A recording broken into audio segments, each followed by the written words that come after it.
Senhor presidente, senhores senadores, senhoras senadoras, esta é uma semana decisiva.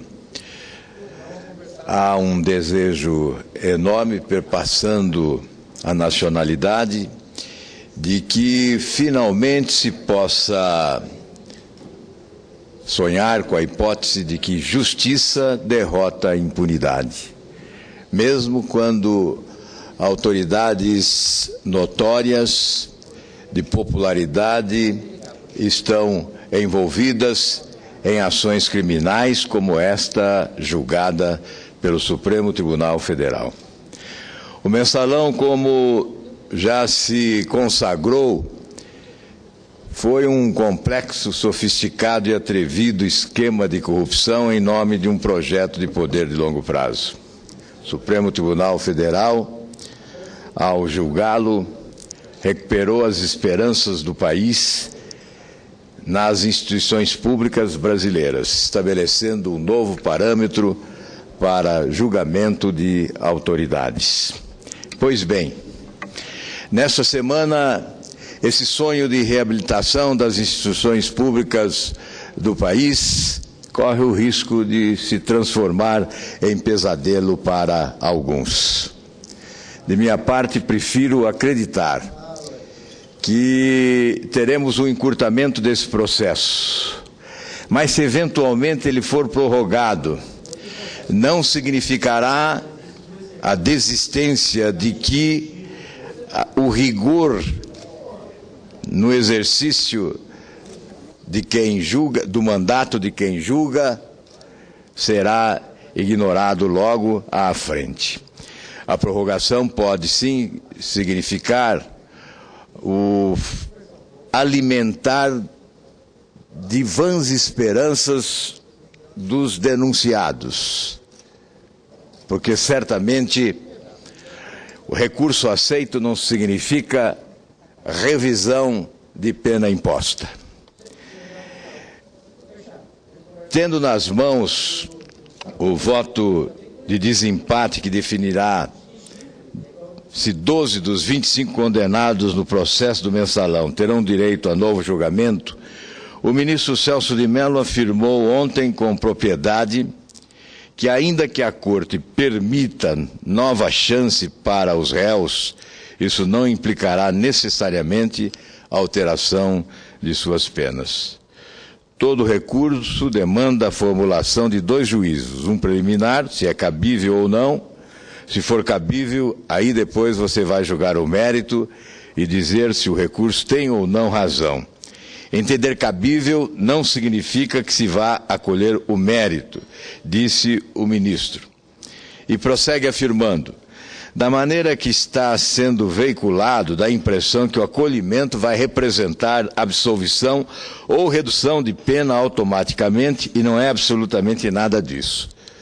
Portanto, corrobora esta afirmação de que o acolhimento do recurso possa significar o alimentar de vãs esperanças dos acusados, dos denunciados. Celso de Mello disse ainda que não se sente pressionado no julgamento pela opinião pública e destacou que a decisão de um ministro é solitária e eminentemente pessoal. Vou expor minhas razões e praticar a decisão, algo que é exigido de nós todos os dias. A responsabilidade é própria do ofício jurisdicional, mesmo quando se tem uma votação unânime. Sem sombra de dúvida, senhor presidente, um momento fundamental na vida do Supremo Tribunal Federal. A expectativa é de que o ministro Celso de Mello não acolha esse recurso. As suas afirmativas foram severas em relação ao sofisticado esquema de corrupção representado pelo mensalão. Vamos recordar o que disse Celso de Mello. Esses vergonhosos atos de corrupção governamental que afetam o cidadão comum, privando, como já se disse aqui, de serviços essenciais, colocando-os à margem da vida Esses atos significam tentativa imoral e ilícita de manipular criminosamente, à margem do sistema constitucional, o processo democrático.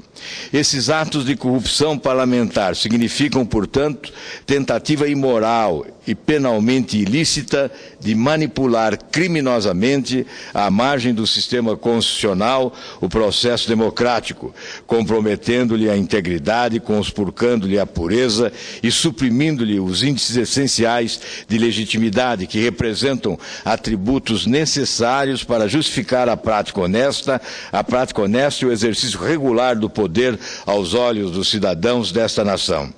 Esse quadro de anomalia, senhor presidente, esse quadro revela as gravíssimas consequências que derivam dessa aliança profana entre corruptos e corruptores, desse gesto infiel e indigno de agentes corruptores, tanto públicos quanto privados, e de parlamentares corruptos, em comportamentos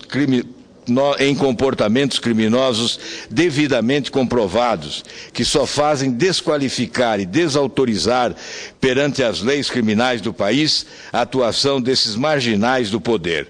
Ministro Celso de Mello. Portanto, com rigor absoluto em relação aos crimes praticados pelos chamados mensaleiros. Se eventualmente acolher o recurso, não significa que estaria mudando de opinião em relação aos crimes praticados, mas certamente, à frente, convalidaria as penalidades impostas no primeiro julgamento. É claro que para a nação seria um momento de euforia e certamente de aplausos ao Supremo o não acolhimento deste recurso. Nós temos esperanças que isso ainda ocorra. Veja o que diz o ministro Marco Aurélio dirigindo-se ao decano. Sinalizamos para a sociedade brasileira a correção de rumos visando um Brasil melhor. Cresceu o Supremo como órgão de cúpula do Judiciário junto aos cidadãos. Mas estamos a um passo, ou melhor, a um voto de desmerecer a confiança que no Supremo foi depositada. E o ministro Gilmar Mendes declarou: a repercussão que isso terá é incomensurável. O temor é de que se possa jogar a população brasileira num cenário de descrença ainda maior. O ministro Marco Aurélio levanta uma questão relevante. Até que ponto a sociedade deve ter repercussão nas decisões dos tribunais, especialmente do Supremo, a última instância da justiça brasileira? Este é um caso especial. Não é um caso rotineiro na vida do país. E por isso, a decisão de um ministro com voto de Minerva nesta circunstância é também uma decisão especial que deve levar em conta as aspirações da sociedade, já que há uma divisão em matéria de interpretação.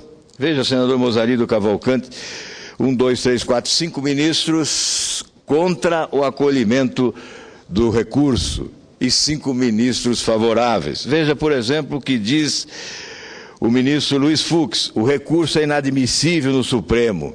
Isso não é casuísmo. Nós temos 400 ações penais. Pretende-se que o mesmo plenário se debruce sobre as mesmas provas e decida novamente sobre o mesmo caso. Tratar-se-ia de uma revisão criminal simulada. Onde está a soberania do país para estabelecer seus tribunais? O que diz Carmen Lúcia? Quem legisla é o Congresso Nacional. Se eu admitir que a Lei 8038 não exauriu a matéria, mas que pode ser complementada pelo regimento, eu teria uma ruptura do princípio da isonomia. Para mim, o que me impede de acompanhar a divergência é que a competência para legislar sobre processos é da União. O Congresso atuou de maneira completa. E Gilmar Mendes: isso significa reanalisar provas, fundamentos e deposições legais pelo mesmo órgão julgador, num mero e insustentável juízo de reconsideração. Só há 2 possibilidades, ambas graves: ou o trabalhoso e custoso ato do já sobrecarregado plenário é inútil, ou pior, trabalha-se com odiosa manipulação da composição do tribunal. E, finalmente, o ministro Joaquim Barbosa. A reapreciação de fatos e provas pelo mesmo órgão julgador é de toda indevida. A Constituição e as leis não prevêem privilégios adicionais. Esta Corte já se debruçou 5 meses em 2012 e agora no segundo semestre de 2013 já ultrapassamos 1 mês de deliberação. Admitir embargos infringentes seria uma forma de eternizar o feito. E esta é a preocupação de muitos, a eternização do feito, a hipótese de prescrição de determinados crimes. Por tudo isto, o ideal, senhor presidente, seria que o ministro Celso de Mello rejeitasse os embargos infringentes e permitisse à sociedade brasileira aplaudir já nesta semana, na quarta-feira, o Supremo Tribunal Federal. É evidente que saberemos respeitar, seja qual for a decisão de Celso de Mello, um ministro que conquistou credibilidade em razão da sua correção, da sua competência, do seu talento e, sobretudo, dos votos conferidos até aqui, que significaram atender também expectativas da nação e não apenas a preocupação com o legalismo que deve presidir as ações de quem julga.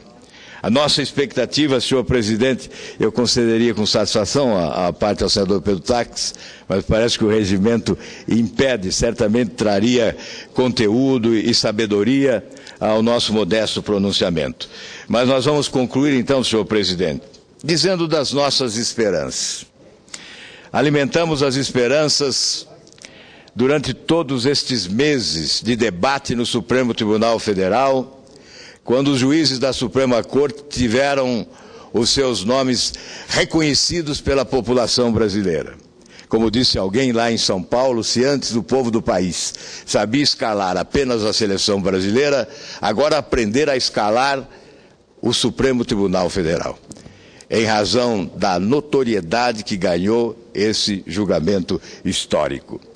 Nós esperamos que não tenha sido em vão, que essa expectativa que se alimentou nestes meses possa se confirmar positivamente com o voto do ministro Celso de Mello. Seja qual for o seu voto, não perderá o nosso respeito, mas certamente ganhará aplausos de toda a nação se o seu voto for pela rejeição desse recurso. Enfim, nós estamos não só desejando um julgamento que atenda às expectativas do país, não só um julgamento que consagre a vitória da justiça sobre a impunidade, mas estamos desejando um julgamento que possa reabilitar uma instituição pública essencial, o Poder Judiciário, onde estão fincados os alicerces básicos do Estado de Direito. Muito obrigado, senhor presidente.